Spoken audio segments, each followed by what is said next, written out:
So on this Thanksgiving Day, I want to wish you all a historically accurate Thanksgiving. Let's talk about it in today's video.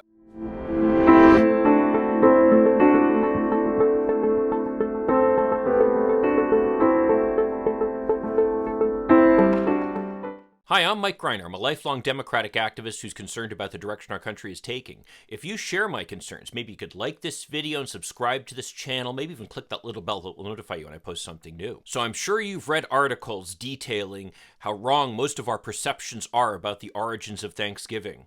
There was a meal of sorts to celebrate a good harvest, and it did include both pilgrims, who didn't call themselves pilgrims at the time, and Wampanoag Native Americans. But the role of Squanto, which we hear so much about, has really been exaggerated, given the fact that he basically was kidnapped to Europe and sold into slavery.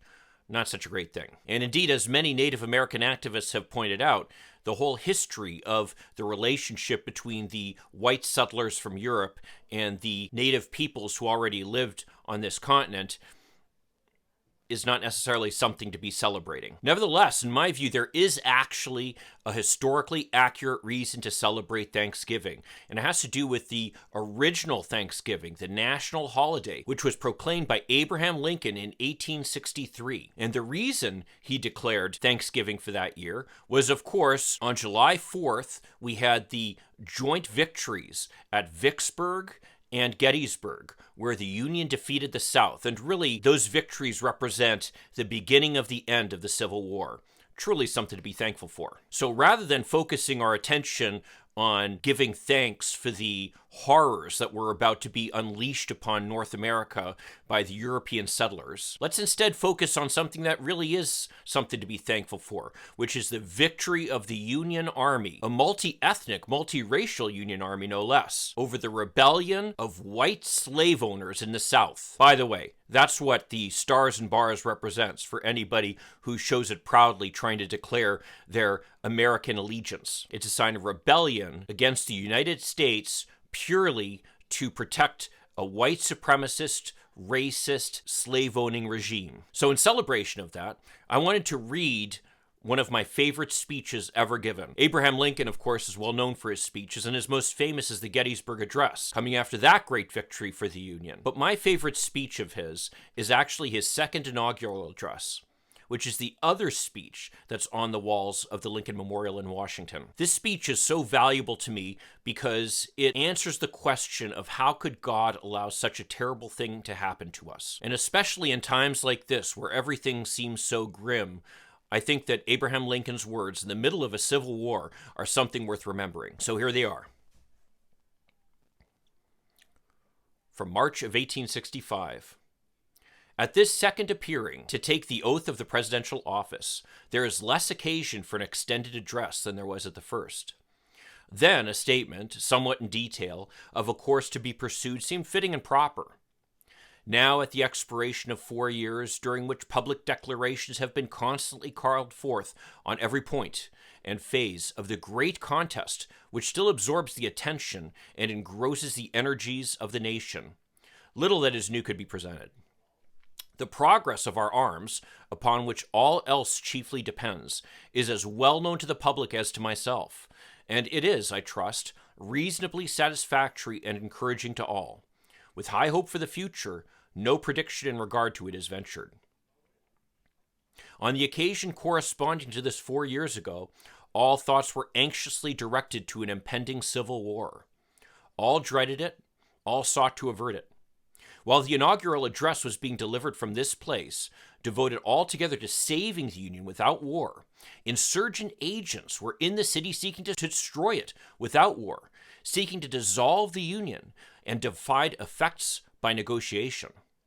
Both parties deprecated war, but one of them would make war rather than let the nation survive, and the other would accept war rather than let it perish.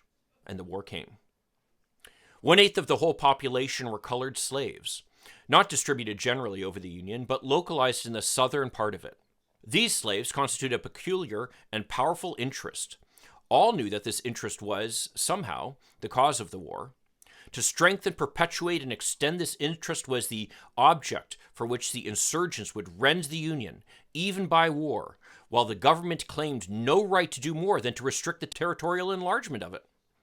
Neither party expected for the war the magnitude or the duration which it has already attained.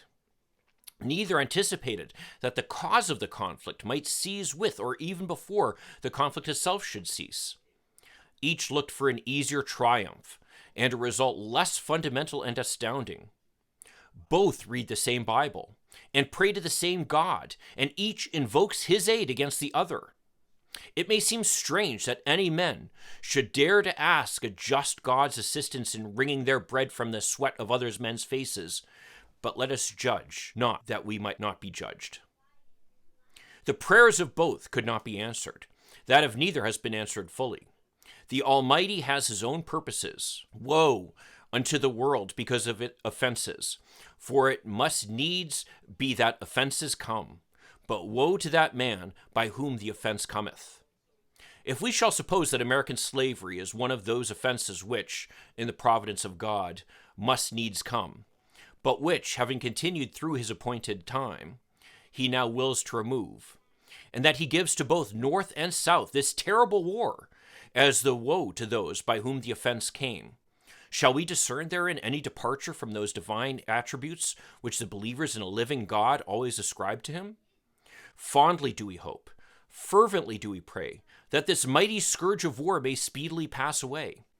Yet if God wills that it continue until all the wealth piled by the bondsman's hand, 250 years of unrequited toil shall be sunk, and until every drop of blood drawn with the lash shall be paid by another drawn with the sword. As was said 3,000 years ago, so still it must be said.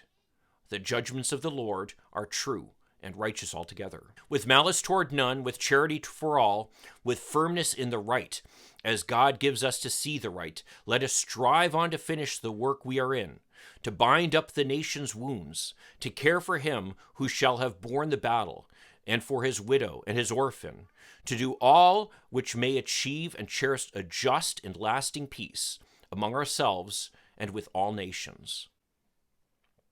Thank you, President Lincoln. And on this Thanksgiving of 2021, I share your wishes that our United States may achieve and cherish a just and lasting peace among ourselves and with all nations. Thank you. Have a happy Thanksgiving.